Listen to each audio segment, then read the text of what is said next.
Alright, I'm gonna shoot a video for the month of, I guess this would technically be September and October. I just have been forgetting to make a video, but I'm gonna try to go through as quickly as I can. So from Limited Run, I got Cosmic Star Heroine. It's an RPG. I played some of it. It's not bad. I think I have moved on to another game that I have in here, but I hope I can go back to it at some point. It's not bad. It's pretty simplistic, which is good. I don't like RPGs that are too in-depth. Iron Cryptical, another limited run game that I bought. I did not buy this directly from Limited Run. I actually bought off eBay, and some games that I think are like mid-level games, I usually wait till they hit on eBay and then try to get them for around $25, $30. That's what I did with this. It saves me a little bit of money. That also came with a soundtrack that, I mean, it's just an extra bonus, but I'm probably not ever going to listen to it. From Walmart, I got a bunch of games that were reduced, like on clearance. So I got Final Fantasy XII, The Zodiac Age for $8. Reason why I don't see the stickers because I opened it up.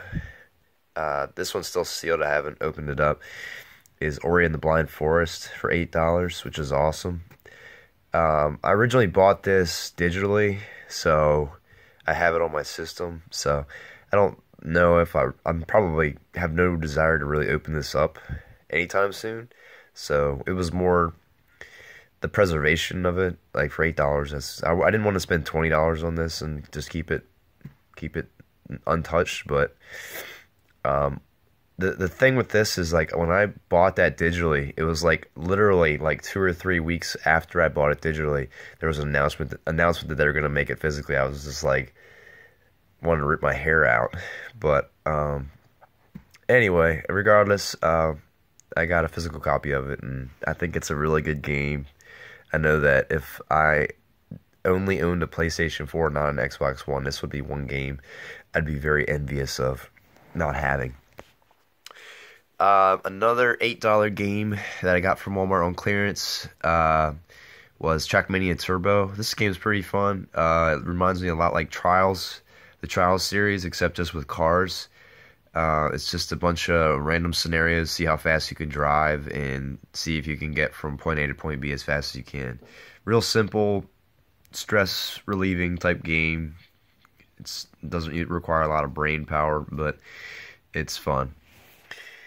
Another Walmart clearance game was Hitman. This is the first season, and this was actually a little bit more than $8. It was, I think, $15. So, I think that was still worth it. I played maybe an hour or two of it. It's pretty intimidating because the levels are so big, and every mission was an individual download. Like, we're talking 4, 5, 6 gigs per mission, and there was like a good 6 or 7 missions in the whole game. So it's almost like every mission is like a little mini open world.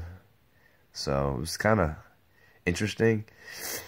But I only really played like 1 or 2 missions, and I just kind of got intimidated by it because it was just like such a big sandbox, and it seemed less action oriented. Like Absolution, I think, was more of an action oriented Hitman, where you could technically just go ahead and try to shoot your way through the missions, and that'd be okay. But this, I think, is really trying to tie your hands to make you be stealthy.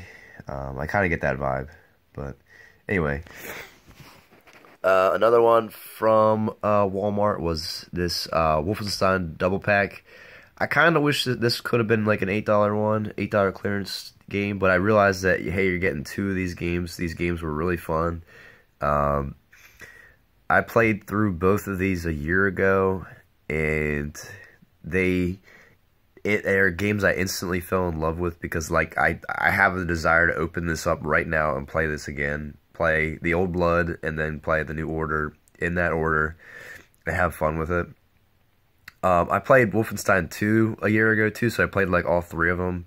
all within a few months, and I liked Wolfenstein 2, but I like these better, just because the storyline in Wolfenstein 2 was getting so like crazy. I mean, it was still a good game, really good game, but I just liked these seem like more the style of game that I was looking for, because like you're getting further and further away from like the World War II storyline when you get beyond these games, is what I'm trying to say. Fantasy Life is another Walmart clearance game that I found. I was really lucky to find this. I think this was also 15, and this was one that I was like, I should pick it up because it's an RPG on the 3DS, and it's probably gonna. I'm not looking for these games to like as value, but like it's gonna be harder to find, and the value will increase if I ever wanted to try to get it to play it. I played it a little bit. It's a fetch quest RPG. It's guilty of that. It tries to fluff up a lot of extra time in the game by making you do things that are just really tedious. So it's level 5's has a good reputation in the RPG realm. So I wanted to go ahead and get it. So another game that I got recently, I'm gonna skip this one. I got this a week ago. Was Mega Man 11 at GameStop. This was $19.99 with the Pro sale. The GameStop Pro membership or whatever has been really interesting to have done. I've done that for almost a year, and I've really taken advantage of lots of deals, because like the price reduction on pre-owned games is worth it for sure. But like the Pro Day sales, you see like markdowns in games pretty well. Like this is a $29.99 game when it came out in, I think, like late September, and now that's 1/3 off the cost. It's $19.99. So it's a really good game. I like it. A lot of Mega Man games that I have prior experience with, I've always gotten so frustrated with, just because I've never been good enough to really stay with them long enough to ever beat any. But this one, there's save points. You can save in between the levels. You can kind of play it for 20 minutes, beat a boss, and then put it away, and then come back to it. And it's just good level design. It's got good challenge, a good level of challenge. I know that there's a beginner setting too, that if you don't want to be too intimidated, you could just start off with that. The bosses are fun too, but it's definitely a good Mega Man game that if you don't have any experience with, it's a good one to start off with. Some Switch games. These 3 Switch games I'm particularly proud of picking up and having an opportunity to play them. These last month I've been playing these. Dark Souls I got in October, and I've been playing it a little bit. I mean, I have Dark Souls 2 other versions. I have a 360 version and the European PlayStation 3 version of Dark Souls, which has all the DLC, and it's just a game that I wanted to have it on the Switch, so that if I wanted to take it somewhere, I want to take it to work, I could play it for a little bit, 20-30 minutes here. It's just that is such an appealing concept, and I got it for like $30, I think. That was just on sale.